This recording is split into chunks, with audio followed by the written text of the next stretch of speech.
Assalamualaikum warahmatullahi wabarakatuh. Perkenalkan nama saya Lutfiatul Munawwaroh, NPM 10090313119, Fakultas Ekonomi Bisnis, Universitas Islam Bandung. Pada kesempatan kali ini saya akan mempresentasikan hasil penelitian saya yang berjudul Analisis Perbandingan Risiko dan Tingkat Pengembalian Reksadana Pendapatan Tetap dan Reksadana Saham pada saat COVID-19. Sejak ditemukannya kasus COVID-19 pertama di Indonesia pada bulan Maret 2020 lalu, pemerintah Indonesia langsung mengambil langkah tegas untuk memberlakukan PSBB total di seluruh wilayah Indonesia.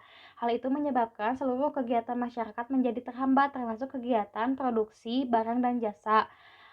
Akibatnya tidak sedikit pula usaha-usaha kecil yang mulai tutup karena tidak adanya konsumen, dan bahkan perusahaan besar pun mulai memphk karyawannya karena terjadinya penurunan profit perusahaan. Untuk menghadapi masa seperti saat ini, masyarakat seharusnya lebih cermat dalam mengelola aset atau modal yang dimiliki agar keuangannya tetap stabil meskipun dalam keadaan darurat sekalipun. Untuk menjaga kestabilitas keuangan, masyarakat dapat menginvestasikan aset atau modalnya pada berbagai macam investasi. Di masa pandemi COVID-19 ini, reksadana dinilai sebagai alternatif investasi yang relatif aman dan menguntungkan. Menurut Undang-Undang Nomor 8 Tahun 1995 tentang Pasar Modal, reksadana merupakan wadah yang dipergunakan untuk menghimpun dana dari para pemodal untuk kemudian diinvestasikan pada portofolio efek oleh manajer investasi. Dengan menanamkan modal di reksadana, investor tidak perlu terjun langsung dalam mengelola modalnya karena modal tersebut akan diinvestasikan oleh manajer investasi. Maka dari itu, manajer investasi harus mampu mencari kombinasi yang terbaik yang dapat menghasilkan hasil keuntungan yang memberikan hasil keuntungan yang optimal bagi para investor. Sebelum berinvestasi, investor biasanya akan memperhatikan aset under manajemen dan akan tertarik apabila aset under manajemen reksadana lebih tinggi. Sebagian investor menganggap bahwa jika banyak investor yang berinvestasi pada reksadana, berarti banyak investor yang percaya pada reksadana dan manajer investasinya. Jika dilihat dari grafik ini, aset under manajemen reksadana menjadi yang paling tinggi dibandingkan dengan instrumen investasi lainnya. Selain memperhatikan aset under manajemen, investor juga akan memperhatikan nilai aktiva bersih bulanan reksadana.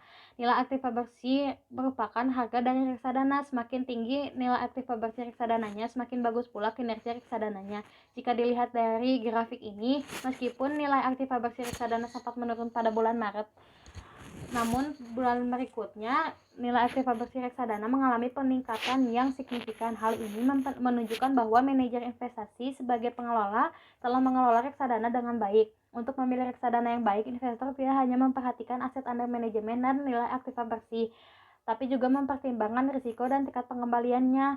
Risiko dan tingkat pengembalian merupakan kondisi yang dialami oleh perusahaan, institusi, atau individu dalam keputusan investasi, baik kerugian maupun keuntungan dalam suatu periode okupansi.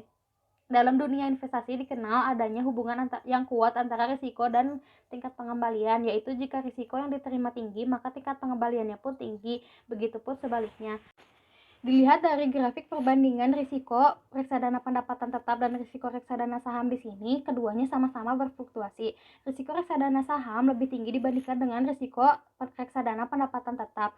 Risiko tertinggi pada reksadana saham terjadi pada bulan Maret pada saat COVID-19 masuk ke Indonesia, sedangkan risiko tertinggi reksadana pendapatan tetap terjadi pada bulan Juni. Fluktuasi yang terjadi pada reksadana pendapatan tetap lebih terkontrol dibandingkan dengan reksadana saham, yang kenaikan dan penurunan risikonya lebih tajam setiap bulannya. Hal ini menunjukkan bahwa risiko reksadana pendapatan tetap dan risiko reksadana saham pada saat COVID-19 berbeda. Kemudian jika dilihat dari grafik perbandingan tingkat pengembalian reksadana pendapatan tetap dan reksadana saham, keduanya sama-sama mengalami fluktuasi. Pada awal ditemukannya kasus COVID-19, yaitu pada bulan Maret 2020, tingkat pengembalian reksadana pendapatan tetap dan reksadana saham sama-sama berada pada tingkat terendah.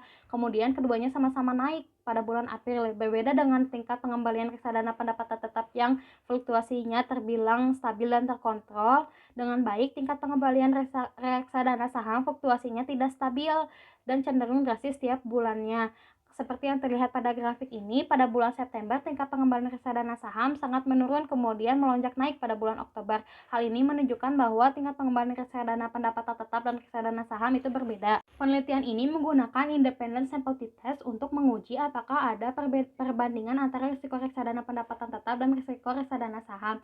Dengan menguji rata-rata risiko reksadana pendapatan tetap dan risiko reksadana saham untuk mengetahui apakah ada dua sampel tersebut mempunyai rata-rata yang sama atau tidak secara signifikan. Hipotesisnya itu HO tidak ada perbedaan antara risiko reksadana pendapatan tetap dan risiko reksadana saham. H1 ada perbedaan antara risiko reksadana pendapatan tetap dan risiko reksadana saham dengan pengambilan keputusan, yaitu jika probabilitas lebih besar daripada 0,5 maka HO diterima. Jika probabilitas lebih kecil daripada 0,5 maka HO ditolak. Pengujian hipotesis 1 dengan sampel t-test menunjukkan hasil probabilitas 0,002 yaitu lebih kecil daripada 0,05. Maka HO ditolak. Artinya risiko reksadana pendapatan tetap dan risiko reksadana saham berbeda. Kemudian pada hasil hipotesis 2 yaitu pada tingkat pengembalian reksadana pendapatan tetap dan reksadana saham mendapatkan hasil probabilitas 0,08 yaitu lebih kecil daripada 0,05 artinya HO ditolak. Artinya rata-rata tingkat pengembalian reksadana pendapatan tetap dan reksadana saham yaitu berbeda. Berdasarkan hasil analisis yang telah dilakukan oleh peneliti, maka reksadana yang lebih aman digunakan pada saat COVID-19 ini yaitu reksadana pendapatan tetap karena risiko dan tingkat pengembaliannya berjalan lebih terkontrol dibandingkan dengan risiko reksadana saham. Kesimpulan yang dapat diambil dari penelitian ini yaitu satu, adanya perbedaan antara risiko reksadana pendapatan tetap dan reksadana saham, dan adanya perbedaan antara tingkat pengembalian reksadana pendapatan tetap dan reksadana saham. Kemudian reksadana yang cocok untuk berinvestasi pada saat COVID-19 ini merupakan reksadana pendapatan tetap karena risiko dan tingkat pengembaliannya cenderung lebih stabil dibandingkan dengan risiko reksadana saham. Sekian presentasi yang dapat saya sampaikan. Mohon maaf apabila masih ada kekurangan. Wassalamualaikum warahmatullahi wabarakatuh.